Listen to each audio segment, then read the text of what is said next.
Hello students, welcome to Angan Public School. Hope you all are doing great. As you know, we had started our live lectures.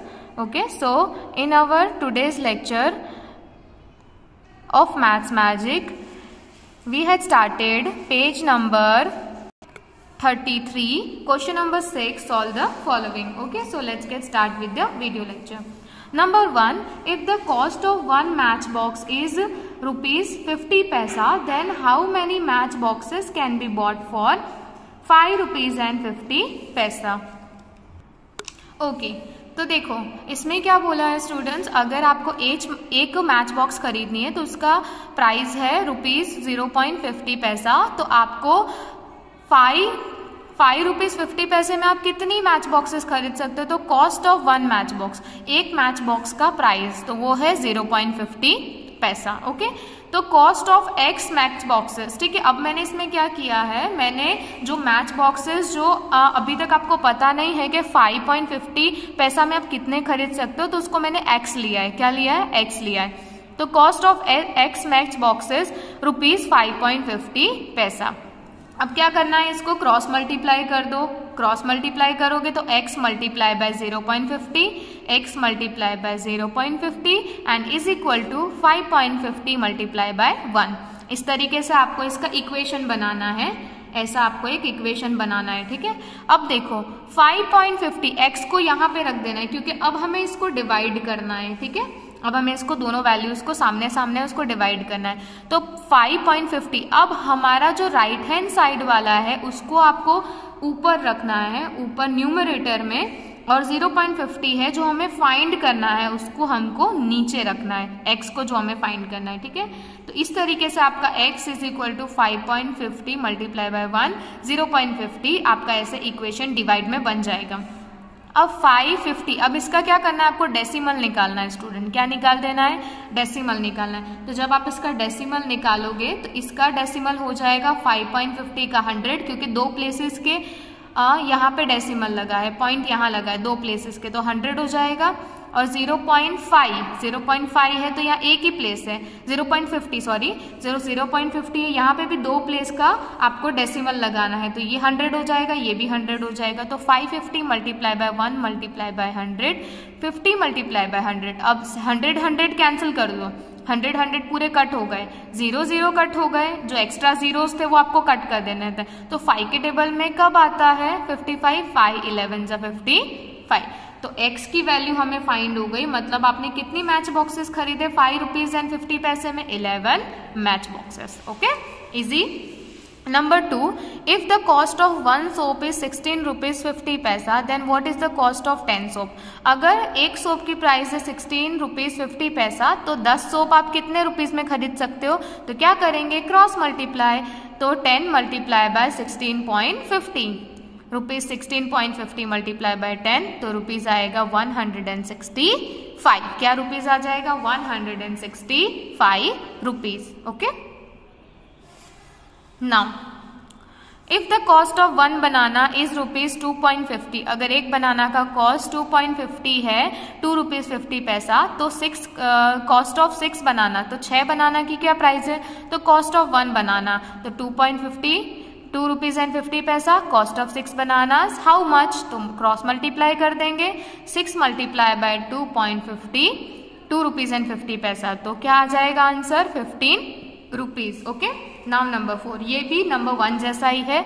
If the cost of one notebook is rupees 15 rupees and 50 paisa, then how many notebook can be bought for rupees 124? तो पहले देखो cost of one notebook का cost है 15 rupees and 15 पैसा. फिर हम equation लिखेंगे cost of x notebook, मतलब मैंने जो नोटबुक हमको फाइंड करनी है उसको मैंने ले लिया एक्स. क्या ले लिया मैंने? उसको एक्स ले लिया.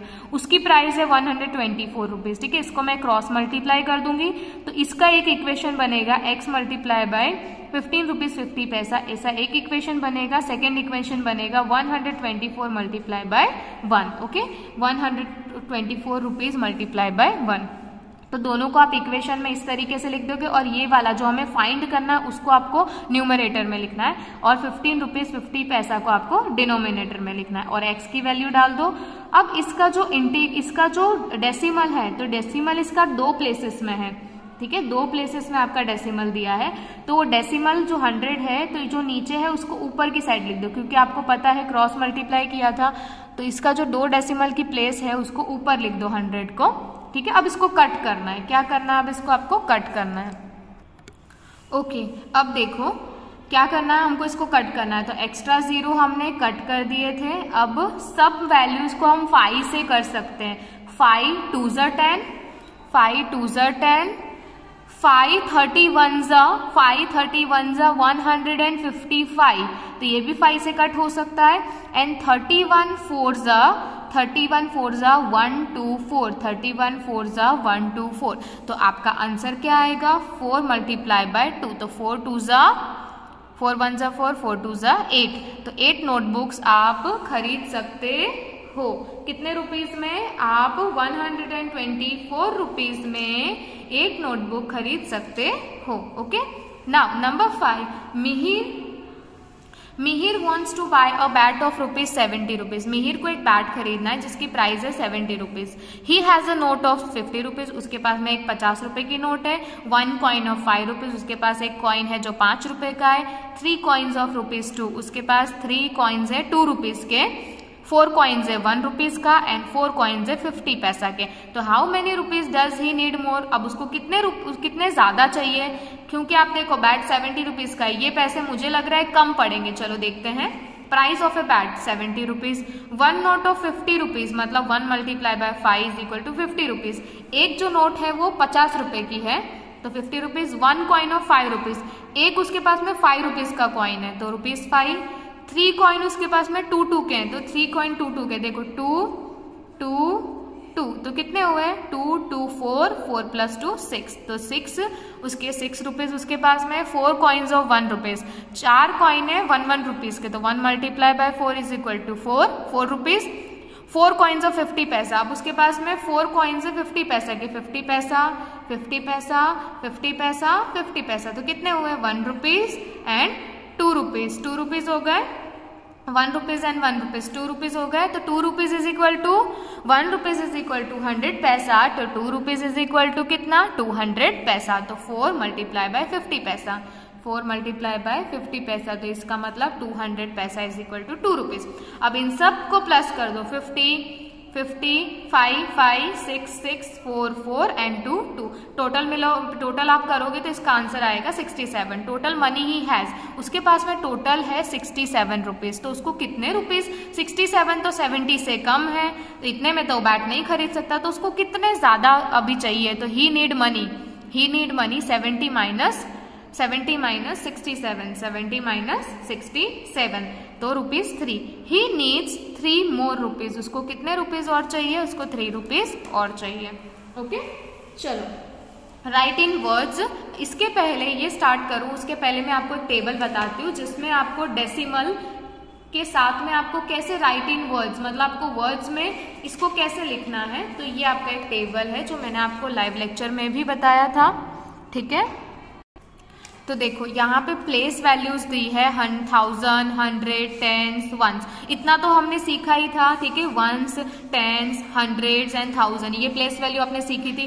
पर जब आपको डेसिमल पॉइंट दे दिया हो नंबर के अंदर, तब आप उस प्लेस वैल्यू को कैसे वर्ड्स में लिख सकते हो। ठीक है, डेसिमल पॉइंट, तो डेसिमल पॉइंट के बाद एक प्लेस वैल्यू आती है। अगर डेसिमल पॉइंट के बाद में कोई भी प्लेस की जगह पे नंबर दिया है तो आप उसको कैसे बोलोगे, तो ये अगर पॉइंट डेसिमल पॉइंट के बाद अगर कोई भी नंबर दिया है तो उसको टेंस बोलते हैं, वो टेंस की प्लेस वैल्यू में होता है, और टेंस के बाजू में होता है हंड्रेड्स। ओके, पॉइंट के बाद में, डेसिमल पॉइंट के बाद में अगर कोई नंबर है तो वो टेंस की प्लेस वैल्यू में होता है, और उसके बाद में कोई नंबर होता है तो वो हंड्रेड्स की प्लेस वैल्यू में होता है। ओके, इस तरीके का नंबर, तो ये है हमारा हंड्रेड्स, ये है हमारा टेंस जो डेसिमल के बाद आते हैं। डेसिमल के पहले आता है ones, tens, hundreds and thousands. Okay, समझ में आ गया। अब देखो यहाँ पे आपको दिया है 0.4, तो इसको आप कैसे वर्ड्स में लिखोगे, डेसिमल के बाद अगर कोई नंबर है तो उसको बोलेंगे टेंस। क्या बोलेंगे, टेंस। तो 0.4 इट मीन्स 4 टेंस, क्या बोलेंगे उसको, 4 टेंस। जीरो की तो कोई वैल्यू है ही नहीं इसके अंदर, क्योंकि डेसिमल के पहले अगर कोई जीरो है तो उसको आप वर्ड्स में कैसे लिखोगे? अगर कोई नंबर होता तो आप उसको वर्ड्स में शो कर सकते थे, पर यहाँ पे नहीं है।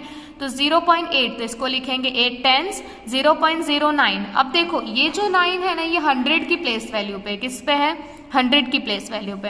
तो 0.09 में कैसे लिखोगे? तो इसमें लिखोगे 9 हंड्रेड्स। क्या लिखोगे? 9 हंड्रेड्स। ओके, क्योंकि 100 की प्लेस वैल्यू पे है। 1.6, अब देखो यहाँ पे नंबर आ गया है, ठीक है, पॉइंट के पहले नंबर आया है, पॉइंट के बाद भी नंबर है, तो इसमें तो आप सिंपल ही लिखोगे जो भी नंबर है, 1 है, 2 है, 3 है, 13 है, 14 है, 15 है, जो भी होता है, ठीक है। तो 1, अब डेसिमल को वर्ड्स में क्या बोलते हैं? इंटीगर बोलते हैं। क्या बोलते हैं? इंटीगर। तो 1 इंटीगर 6 टेंस। क्या बोलेंगे? 1 इंटीगर 6 टेंस, क्योंकि डेसिमल के बाद 6 है तो उसको क्या बोलेंगे? 6 टेंथ, और वो 10th की जगह पे है। ओके, अब देखो यहाँ पे 14 इंटीगर, डेसिमल को क्या बोलेंगे? इंटीगर। 14 integer 9 tens. फिर इसमें ऐसा 0, तो 0 को आपको नहीं बोलना है, ठीक है, 0 को वर्ड्स में नहीं लिखना है, 0 इंटीगर ऐसा नहीं करना है, ठीक है। तो इसका आएगा 2500, ठीक है, क्योंकि इंटीगर के पहले कोई वर्ड है ही नहीं, कोई नंबर है ही नहीं, तो उसको नहीं लेंगे हम, डायरेक्ट 20 से लेंगे, यहां से लेंगे 2500, 2500। ओके, नाउ नंबर, अब आ जाते हैं 7 नंबर पे, 6.75। तो कैसे बोलेंगे वर्ड्स में? 6 इंटीगर 75 हंड्रेड्स, 6 इंटीगर 75 हंड्रेड्स। अब यहाँ पे 8 नंबर पे 3 इंटीगर 7 हंड्रेड्स। अब 7 है वो हंड्रेड्स की प्लेस पे है, तो कैसे बोलेंगे इसको वर्ड्स में? 3 इंटीगर 7 हंड्रेड्स। ओके, तो आज के लाइव लेक्चर में हमने page number 33 and page number 34 किया था। तो आपको क्वेश्चन नंबर 6 और 7 आपको वर्कबुक में नोट डाउन करना है पहले, okay, with use of pencil. And आपको नोटबुक में जब लिखोगे तब 6 और 7 आपको दोनों नोटबुक में भी नोट डाउन करना है। ओके स्टूडेंट, तो आज के लेक्चर में हम यहीं तक ही रखेंगे। नेक्स्ट लेक्चर में आगे से कंटिन्यू करते हैं from page number 34 and question number 8। So till then stay home, stay safe and keep learning.